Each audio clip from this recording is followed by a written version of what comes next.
समीचीन विकल्पों का सम्यक समाधान। सुनिए परम पूज्य श्रमण श्री सुप्रभ सागर जी महाराज के मुखारबिंद से YouTube चैनल सुप्रभ उवाच पर शुभाशीष परम पूज्य श्रमणाचार्य 108 श्री विशुद्ध सागर जी महाराज।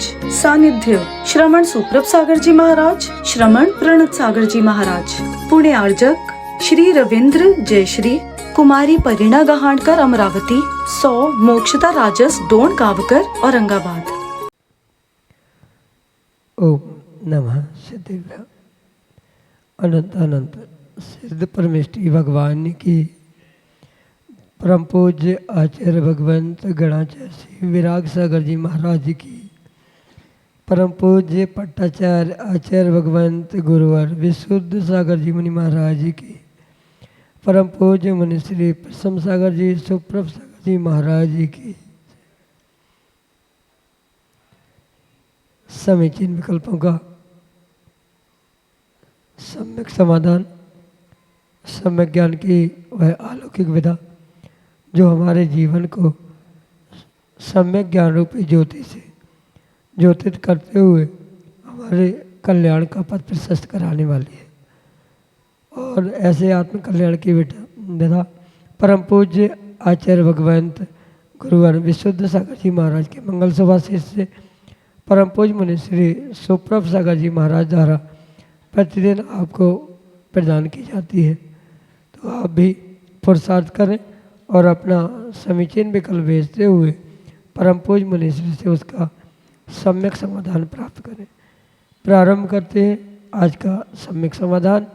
और आज के पहले विकल्प के लिए परासिया छिंदवाड़ा मध्य प्रदेश से अनन्या जैन महाराज के चरणों में बारंबार नमोस्तु करते हुए अपना समीचीन प्रश्न कर रहे हैं कि महाराज जी, क्या सच में जादू टोना होता है या ये हमारे मन का वहम है? जैसे कि कभी कभी हमें लगता है कि कोई हमारे साथ कुछ हमारे लिए कुछ करता है, तो इससे बचने के लिए हमें क्या करना चाहिए? हमारे समीचीन विकल्प का सम्यक समाधान करने की कृपा करें। नमोस्तु महाराज जी, नमोस्तु। ओम नमः सिद्धम परम पूज्य आचार्य भगवान गुरुवर विशुद्ध सागर जी महाराज की परम पूज्य मुनि श्री सुप्रभ सागर जी महाराज की। हमारे जिनागम में बहुत सारी ऐसी व्यवस्था बताई है जिनका बोध आज सही मायने में श्रावकों को नहीं। जैसे आगम में मंत्र व्यवस्था या मंत्र विद्या कही है, ऐसे ही यंत्र तंत्र मंत्र जंत्र अनेक प्रकार से उन विधाओं को आचार्य भगवंतों ने समझा है। कहने का आशय अभिप्राय ये है कि जिसे सामान्य रूप से जादू टोना या अन्य भी प्रकार से कहा जाता है, ये सब कुछ विद्याएं हमारे आगम ग्रंथों में लिखी।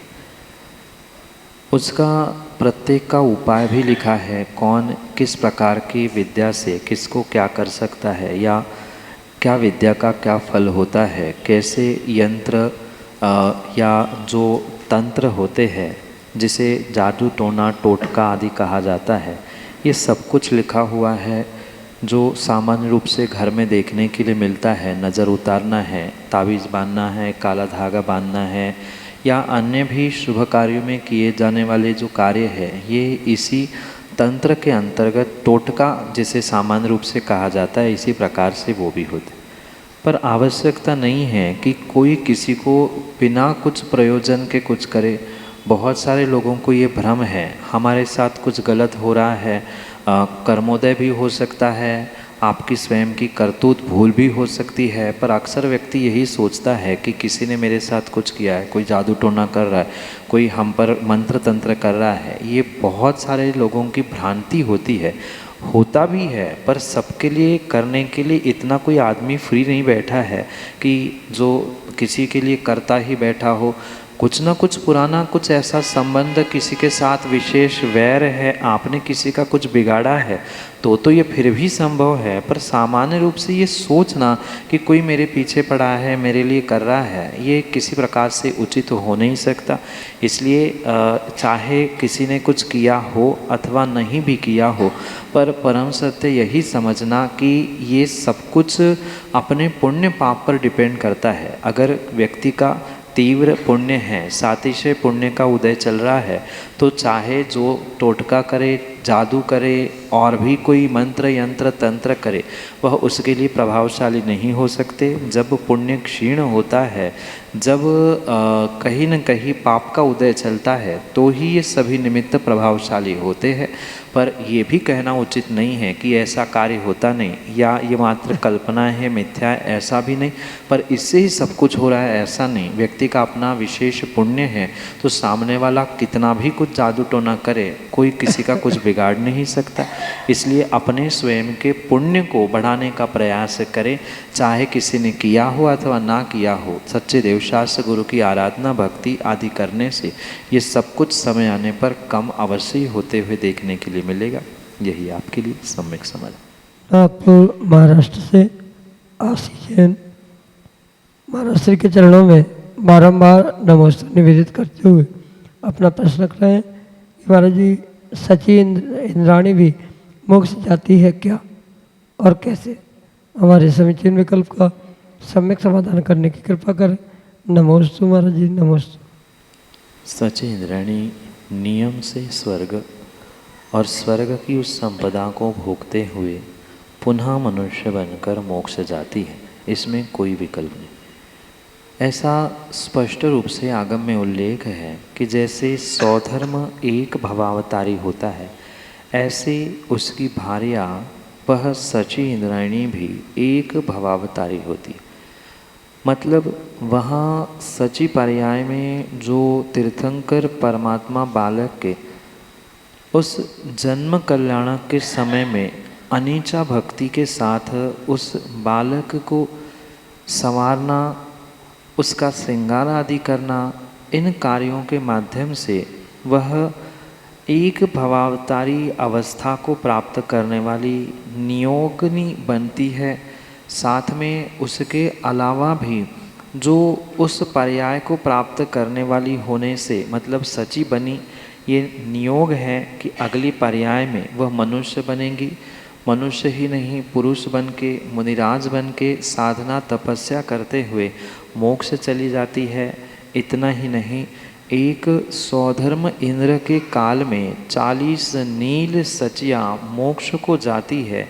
ये भी प्रमाण आगम ग्रंथों में मिलता है, क्योंकि ऐसा कहा जाता है वहाँ तीर्थंकर बालक के जन्माभिषेक के समय में अनीचा भक्ति का ही ये फल है कि स्त्री पर्याय का छेद करते हुए वह अगली पर्याय में मनुष्य, मुनिराज और परमात्मा बनने की पूरी वहाँ पर पुरुषार्थ करते हुए वह मोक्षगामी ही होती है। दूसरी बात कि वह सची इंद्रायणी पद ही सौधर्म पद के समान है, जिसे नियोग से एक भवावतारी कहा, इसलिए सची इंद्रायणी मोक्ष जाती ही जाती है। इसमें कोई किंतु परंतु नहीं। यही आपके लिए सम्यक समझ। पुणे महाराष्ट्र से श्रीमती सन्मति सह अगले समीचीन विकल्प करें। मुनिद्वय को त्रिवार नमोस्तु। मेरा प्रश्न यह है, ध्यान जो कि अंतर्गत तप का एक भाग, एक हिस्सा है, एक अंतर्गत तप है, तो ध्यान धारणा और संहनन, इन दोनों में क्या संबंध है? क्या उत्कृष्ट ध्यान के लिए उत्कृष्ट संहनन जरूरी है? मन की एकाग्रता से चिंता का निरोध करते हुए एक विशेष द्रव्य गुण पर्याय आदि किसी एक में अपने आप को स्थिर करना, इसका नाम ध्यान है। सहनन चूँकि नाम कर्म की एक प्रकृति है, कथनचित पौद्गलिक है, पर फिर भी इनका मतलब ध्यान का और सहनन का परस्पर में निमित्त नैमित्तिक संबंध है। सामान्य रूप से अगर दृष्टांत लेकर समझे तो जैसे दूध को रखने के लिए विशिष्ट पात्र की बर्तन की आवश्यकता होती है। सामान्य दूध गाय भैंस का भी क्यों ना हो, पीतल आदि के बर्तनों में नहीं रखा जाता, खराब होने की संभावना है। और जितना विशेष दूध है, ऐसा स्पष्ट उल्लेख आगम में मिलता है कि सिंघनी का दूध अगर निकाल के बर्तन में रखना है तो सोने का ही, शुद्ध सोने का बर्तन चाहिए। अन्य बर्तनों में सिंघनी का दूध ठहरता ही नहीं है, मतलब तुरंत ही निकालते ही खराब हो जाता। जब बर्तन का और दूध का यूँ देखा जाए तो कोई संबंध नहीं है, पर बर्तन उस पात्र के रूप में, आधार के रूप में दूध के लिए निमित्त बन रहा है धारण करने के लिए। बिल्कुल ऐसे ही ध्यान धारणा मन में ज़रूर हो रही है, मन से ज़रूर हो रही है, पर उसके लिए जो एक अंतरंग में सहनन चाहिए, जो आत्मा के साथ संबंध रखने वाले उत्पुद्गल परमाणुओं से, नाम कर्म की प्रकृतियों से प्राप्त हो रहा है, ये भी उस ध्यान धारणा के लिए बहुत बड़ा श्रेष्ठ निमित्त है। जितना उत्कृष्ट सहनन रूपी बर्तन होगा, उतना ही उत्कृष्ट ध्यान रूपी धारणा का दूध धारण होने की वहाँ पर संभावना है। और इसीलिए जितने भी परमात्मा या बनने वाले मोक्षगामी जीव जो है, वे उत्तम सहनन के धारी होने से ही उनकी शुक्ल ध्यान आदि तक पहुँचने की योग्यता आचार्य भगवंतों ने स्पष्ट कही है। ये मात्र लॉजिकली ही नहीं, अपितु आगम सिद्धांतों से भी परिपूर्ण है कि उत्तम सहनन करने वाला ही उत्तम दुर्ध्यान और उत्तम सध्यान कर सकता है। सातवें नरक भी उत्तम सहनन वाला ही श्रेष्ठ दुर्ध्यान के वजह से जाता है, और 7 राजू ऊपर मोक्ष भी वह उत्तम सहनन वाला ही वह सत ध्यान के कारण से जाता है। चाहे वह धर्म शुक्ल ध्यान की श्रेष्ठता हो, चाहे आर्द्र रौद्र ध्यान की निम्नता क्यों ना हो, वह दोनों की उत्कृष्ट कोटि से होने वाली व्यवस्था उत्कृष्ट सहनन, उत्तम सहनन के कारण से ही संभव है। इनका निमित्त नैमित्तिक संबंध, जैसे दूध रखने के लिए लिया गया पात्र और दूध, इनमें यूँ देखा जाए तो संबंध नहीं है, पर आधार आधेय संबंध, निमित्त नैमित्तिक संबंध आदि बातों को समझते हुए इनमें बहुत गहरा संबंध हुआ करता है। और इसीलिए उत्कृष्ट ध्यान साधना वो ही कर पाते हैं जिनके पास उत्कृष्ट सहनन होता है। पंचम काल में उत्कृष्ट सहनन भी नहीं है, और पंचम काल में वह शुक्ल ध्यान भी नहीं है, और शुक्ल ही ध्यान नहीं, अपितु धर्म ध्यान के भी श्रेष्ठ पाए या जो अंतिम पाए कहे हैं, वो भी पूर्ण रूप से पंचम काल में उस उत्कृष्ट सहनन के अभाव में नहीं होते।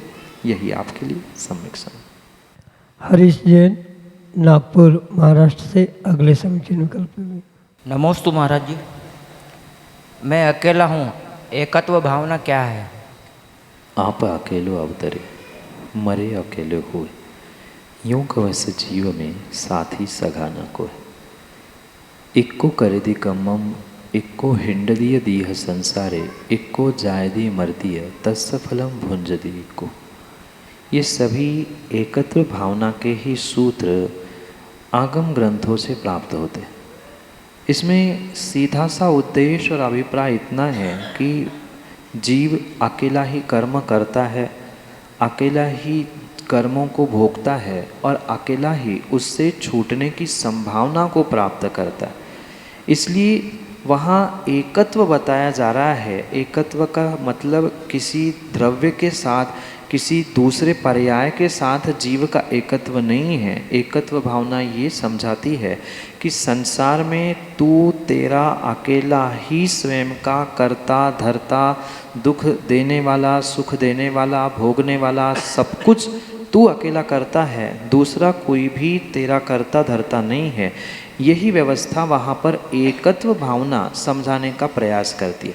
चाहे हिंदी हो, संस्कृत, प्राकृत, किसी भी भाषा में एकत्व भावनाओं का उल्लेख क्यों ना हो, पर वहाँ सभी का अभिप्राय यही है कि आप अकेला ही अवतरे हो, आप ही अकेले आए हैं, आप ही अकेले उस संसार से भी जाने वाले हैं। जो भी सुख दुख तुम्हें मिल रहा है, क्योंकि अक्सर व्यक्ति दूसरों को कोसता है, इसके कारण दुख मिला, वो अहंकारी, वो वैसा है, वो कसाई है, पर ये जीव भूलता है कि कर्म तुमने किए हैं, उसके कारण से ऐसे नियोग प्राप्त हुए हैं।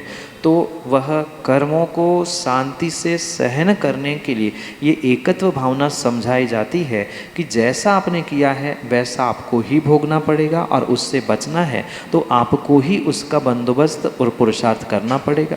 यही आपके लिए सम्यक समझ। नागपुर महाराष्ट्र से तसला काटोलकर अगले समीचीन विकल्प के लिए। नमोस्तु महाराज जी, नमोस्तु नमोस्तु महाराज जी। अच्छा महाराज जी, संसार से पार होने का क्या उपाय है, इसका मार्गदर्शन दीजिए महाराज। माँ, संसार से पार होने का सर्वोत्कृष्ट उपाय मात्र एक ही है, पिछी कमंडल और महाव्रतों का धारण करना। माना कि किन्हीं कारणों से या स्वयं के असमर्थता के कारण जीव महाव्रतों को निर्ग्रंथ भेष आरिका व्रत आदि को ग्रहण नहीं कर पा रहे, तो कम से कम जिन्होंने इन महाव्रतों को ग्रहण किया है, मुनिराज हो, आरिका आदि क्यों ना हो, उनकी सेवा वैयावृत्ति करने से भी उस चारित्र मोहिनी का जो तीव्र उदय चल रहा है वो भी कहीं न कहीं व्यवस्थित होने की संभावना हो सकती। इसलिए श्रावकों के लिए आचार्य भगवंतों ने ये कहा है कि बहुत अच्छी बात है कि आप महाव्रत स्वयं धारण करें और उन स्वयं महाव्रतों को धारण करते हुए संसार से पार होने का डायरेक्ट प्रयास करें, क्योंकि जब भी संसार से पार होना पड़ेगा तब महाव्रत लेने ही पड़ेंगे। पर माना कि वर्तमान में उन महाव्रतों का धारण नहीं कर पा रहे हैं, कोई बात नहीं। उन वर्तमान स्थिति को अपनी स्वयं की अंदरूनी शक्ति आदि को समझते हुए अगर हम उन सच्चे देवशास्त्र गुरु की सेवा आराधना, उनके तपस्या में सहयोगी होना, उनकी वैयावृत्ति, आहारचर्या, विहार निहार आदि में समय समय पर संलग्न होने का प्रयास करेंगे तो ये पक्का है कि संसार से पार होने का परंपरा का कारण आपको उन आहारदान, वैयावृत्ति, सेवा आदि के माध्यम से अवश्य ही प्राप्त हो सकता है। पुनः ध्यान दे, प्रत्यक्ष संसार से पार होने के लिए डायरेक्ट मुनि दीक्षा के अलावा अन्य कोई साधन नहीं है, पर वहाँ तक पहुँचने के लिए चारित्र मोहनी की उपशमना, क्षय क्षयोक्षम आदि करना आवश्यक है। जो चारित्रधारी है, महाव्रती है, उनकी सेवा, उनकी व्यवस्था, उनकी वैयावृत्ति, आहारदान आदि आदि विशेष कार्यों से आप परोक्ष रूप से, इनडायरेक्टली, परंपरा से यानी क्रम क्रम से आज नहीं तो कल, कल नहीं तो परसों, कभी न कभी संसार पार होने का पुरुषार्थ फलीभूत कर सकते हैं। यही आपके लिए सम्यक समझ। रोशनी जैन टीकमगढ़ मध्य प्रदेश से अगले समीचीन विकल्प। नमोस्तु महाराज श्री। महाराज श्री, पंचम काल में गर्भावस्था में जो स्वप्न आते हैं उनका भी कोई महत्व होता है क्या? काल कोई भी क्यों ना, पर जो स्वप्न आ रहा है उस स्वप्न का कुछ ना कुछ फल, अच्छा बुरा, पॉजिटिव नेगेटिव आदि मिलता है, ऐसा स्पष्ट उल्लेख हमारे आगम के निमित्त शास्त्र जो अनेक प्रकार से प्राप्त होते हैं उनमें उल्लेखित है। पर मात्र गर्भावस्था में या किसी विशेष अवस्था में प्राप्त हुए स्वप्नों का फल जैसा स्वप्न देखा है ज़रूरी नहीं है वैसा ही मिले, क्योंकि इसके पीछे कारण यह समझना कि उन स्वप्नों को कब देखा जा रहा है, मतलब उसका समय रात्रि का था कि सुबह सुबह का था, रात्र समाप्त होके दिन था कि बिल्कुल दिन में सोने पर स्वप्न आ रहे हैं, उसके अलावा वार कौन सा था, नक्षत्र कौन से थे, तिथि कौन सी थी, इन सभी बातों का कैलकुलेशन करते हुए ही सही मायने में उसका रिजल्ट बताया जा सकता है। पर इसका मतलब ये नहीं है कि फल मिलता नहीं है। किसी का जैसा स्वप्न देखा, शुभ देखा तो शुभ रूप मिलता है, कई बार शुभ देखने पर भी अशुभ फल मिलता है। कुछ ऐसे नक्षत्र, कुछ ऐसे तिथिवार उनका गणित आगम में बताया है कि जिन पर ऐसे स्वप्न देखने पर उसका विपरीत फल मिलता है, मतलब शुभ भी देखा है तो भी अशुभ फल मिलेगा, अशुभ देखा है तो शुभ भी फल मिलते हुए देखने के लिए मिलता है। तो कहीं न कहीं इस विषय में हम मात्र गर्भावस्था में या पंचम काल में स्वप्न देखा तो उसका वैसा ही फल मिले, आवश्यक नहीं। जैसे तीर्थंकर माता के विषय में आता है, उनका तो नियोग होता है और वहाँ तिथि वार मुहूर्त आदि का उतना प्रभाव इसलिए नहीं पड़ता क्योंकि साक्षात वहाँ पर तीर्थंकर परमात्मा अवतरित होने वाले, पर विशेष करके पंचम काल में इसका प्रभाव व्यक्ति के अपने स्वयं के पुण्य पाप के नियोग के साथ साथ आने वाली संतान के रूप में भी, मतलब उसके भी पुण्य के नियोग से उसे स्वीकार किया जा सकता है। पर पुनः ध्यान रखें कि वह 100% जैसे शुभ देखे है तो शुभ ही फल दे, ये बिल्कुल आवश्यक नहीं, या अशुभ देखे तो अशुभ ही दे, ये आवश्यक नहीं है। उसको ये भी देखना, तिथि वार नक्षत्र समय मुहूर्त ये सब कुछ देखकर ही उसके विषय में पक्का निर्णय किया जाता है। पर ये भी पक्का है कि पंचम काल में भी गर्भावस्था या किसी भी अवस्था में देखे जाने वाले स्वप्नों का प्रभाव पड़ता ही पड़ता है। पर स्वप्न देखा इसलिए वैसा नहीं हो रहा, ये भी बहुत अच्छे से ध्यान रखें। जो होने वाला है उसके लिए स्वप्नों के माध्यम से कुछ संकेत मिलते हैं, चाहे तीर्थंकर माता को मिल रहे हो या अन्य किसी माँ को आने वाले स्वप्न क्यों ना हो, किसी भी सामान्य व्यक्ति को स्वप्न आए हैं तो स्वप्न आए हैं इसलिए वैसा नहीं हो रहा है, कुछ होने वाला है अच्छा बुरा, उसके लिए कुछ संकेत रूप वहाँ पर वह स्वप्न आते हैं। पर उसका कैलकुलेशन आगे में लिखे हुए अनेक पहलुओं को समझकर ही किया जा सकता है। यही आपके लिए सम्यक समझ। नागपुर महाराष्ट्र से निधि राव का अगले समीक्षा में करके। दोस्तों महाराज जी, मेरी शंका ये है कि घर में एक ही स्थान पर एक साथ देवी देवता के अपने भगवान की तस्वीर रखना उचित है क्या? वितरागी भगवान और सरागी भगवान, इन दोनों में बहुत अंतर है, और ये अंतर जब स्पष्ट हमें समझ में आ ही रहा है तो उनको रखते समय हो, उनकी फ़ोटो तस्वीरों को रखते समय हो, ये विवेक, ये मर्यादा रखनी बहुत आवश्यक है कि हम उनको, मतलब वीतरागी परमात्मा को जो हमारे लिए इष्ट है, उनके लिए कहीं विशेष उच्च स्थान देकर ही विराजमान करें, चाहे उनकी फ़ोटो तस्वीर हो या प्रतिमा आदि क्यों न। क्योंकि कई बार मंदिरों में भी, वेदियों में भी देखने के लिए मिलता है देवी देवताओं को भगवान के समकक्ष रखा जाता है, तो ये भी व्यवस्था उचित नहीं है। दूसरी बात ये भी है, फ़ोटो तस्वीर भी पुराने ज़माने से घरों में बहुत एकत्रित होती है, रखी जाती है। कायदा तो यही है कि जब हम वीतरागी परमात्मा को ही मानते हैं तो हमें उनको ही अपने घरों में फ़ोटो तस्वीर आदि के माध्यम से रखना चाहिए। अन्य किसी प्रकार से उन सरागी देवी देवताओं को वैसा स्थान या आँखों के सामने भी पुनः पुनः रखते हुए कहीं न कहीं वैसे ही भाव परिणाम हो सकते हैं। भविष्य में आने वाली पीढ़ी को ये लग सकता है कि जब फ़ोटो तस्वीर रखी है तो हम उनके और भी प्रतीक लाकर घर में रख सकते हैं, और हो सकता है इस कारण से मिथ्यात घर में पनपने की बिल्कुल संभावना है। बहुत अच्छी बात है कि घर में ऐसे सरागी फ़ोटो तस्वीर रखे ही ना, और नहीं हटा पा रहे हैं तो कम से कम वीतरागी जो भगवान गुरु आदि है उनकी तस्वीरों को कुछ विशेष ऊंचाई देकर अन्य स्थानों में ही रखना, ये बहुत ज़रूरी है। यही आपके लिए सम्यक समझ। समीचीन विकल्पों का सम्यक समाधान सुनिए परम पूज्य श्रमण श्री सुप्रभ सागर जी महाराज के मुखारविंद से।